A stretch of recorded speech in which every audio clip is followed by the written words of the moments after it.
भारत ने बीती रात पाकिस्तान और पीओके के 9 आतंकी ठिकानों पर स्ट्राइक्स की। एयरफोर्स के राफेल जेट्स ने स्कैल्प ईजी मिसाइल की मदद से इन टारगेट्स को निशाना बनाया। इस तरह आप कह सकते हैं कि 1971 के बाद पाकिस्तान पर सबसे बड़ी कार्रवाई यह हुई जिसमें रफाल ने पाकिस्तान में बिना घुसे तबाही मचा दी।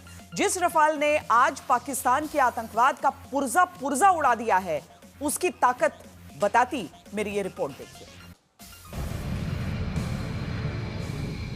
रफाल 4.5 जनरेशन का एक ऐसा लड़ाकू विमान जिसने भारतीय वायुसेना की ताकत को कई गुना बढ़ा दिया।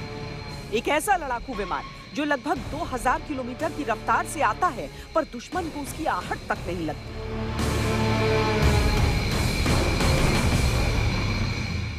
इस एयरक्राफ्ट की पहुंच और मारक क्षमता इतनी अच्छी है कि यह कुछ ही घंटों में भारत के किसी भी कोने में पहुंच सकता है और अपने सारे उत्तरदायित्वों का निर्वहन कर सकता है।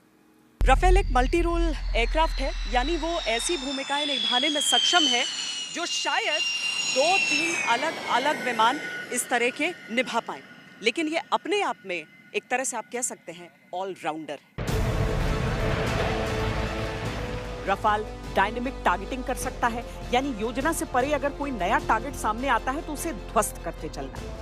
रफाल में न्यूक्लियर डेटोरेंस यानी परमाणु निरोध की भी काबिलियत है। ये एक ऐसा एयरक्राफ्ट है जो हर तरह के मिशन के लिए सही है।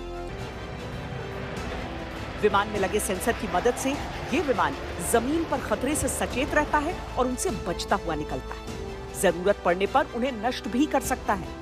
रफाल का ये सेंसर आसमानी खतरे से भी उसे आगाह कर देता है और इस वजह से वो बाकी विमानों पर हमेशा भारी रहता है। रफाल की अधिकतम रफ्तार है 1.8 माक किलोमीटर के हिसाब से देखें तो लगभग 2000 किलोमीटर प्रति घंटा।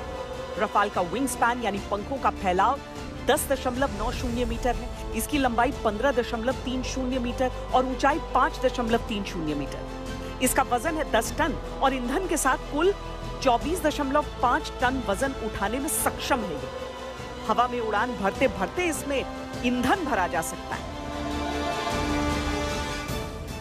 रफाल एक 4.5 generation omni role all weather capable aircraft है। ओमनी रोल एयरक्राफ्ट का बेसिकली कहने का हमारा मतलब ये है कि ये जहाज़ पहली बात तो हर तरह के वेदर में उड़ सकता है।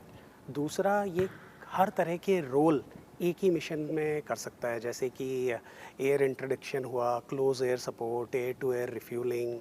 There are multiple areas of mission which this aircraft is capable of doing, and हवा में भी ये रियल टाइम में अपने रोल्स चेंज कर सकता है, तो इससे काफ़ी फ्लेक्सिबिलिटी मिलती है प्लानर को। टोही विमान की भूमिका में भी रफाल बेमिसाल है। वो दुश्मन के इलाके को गुपचुप परखता है, उसका नक्शा रियल टाइम हासिल करता है। रफाल एक साथ कई एयर टारगेट को ढूंढ सकता है, चाहे दुश्मन ने जैमर्स क्यों न लगाए हो या फिर मौसम कैसा भी हो। जहां परिस्थितियां ऐसी हो कि कुछ भी दिखाई न दे रहा हो, वहां भी रफाल रियल टाइम में 3D मैप जनरेट कर सकता है। रफाल के अलावा किसी भी नए जनरेशन फाइटर में यह फंक्शन नहीं है। रफाल हवा से जमीन पर मार करने में भी सक्षम है और हवा से हवा में भी। वो एक साथ कई एक्शन कर सकता है, जैसे बेहद नीची उड़ान में पेनिट्रेशन करते हुए हवा से हवा में मिसाइल दाग सकता है। इसमें जो हथियार लग सकते हैं वो भी देखिए। Long range air to ground stand off cruise missile SCALP, जो 600 किलोमीटर दूर तक निशाना साध सकती है। स्कैल्प मिसाइल अपने एयर स्पेस में रहते हुए दुश्मन देश में कई किलोमीटर भीतर तक नुकसान पहुंचा सकती है। ये 4.5 जनरेशन का एयरक्राफ्ट है, लेकिन इसकी जो खूबियां हैं ये 5th जनरेशन की हैं। ये मल्टी रोल एयरक्राफ्ट अगर कहा जाता है तो इस बात को भी समझिए कि ये एयर डिफेंस में भी सक्षम है, ये ग्राउंड ट्रूप्स को एयर सपोर्ट में भी सक्षम है। ज़रूरत हो तो दुश्मन के इलाके को भेद कर वो मार करने में भी सक्षम है। इस एक विमान की इतनी खूबियां हैं कि ये सबसे छोटी टोली भी सबसे अधिक भूमिकाएं निभाने में कारगर।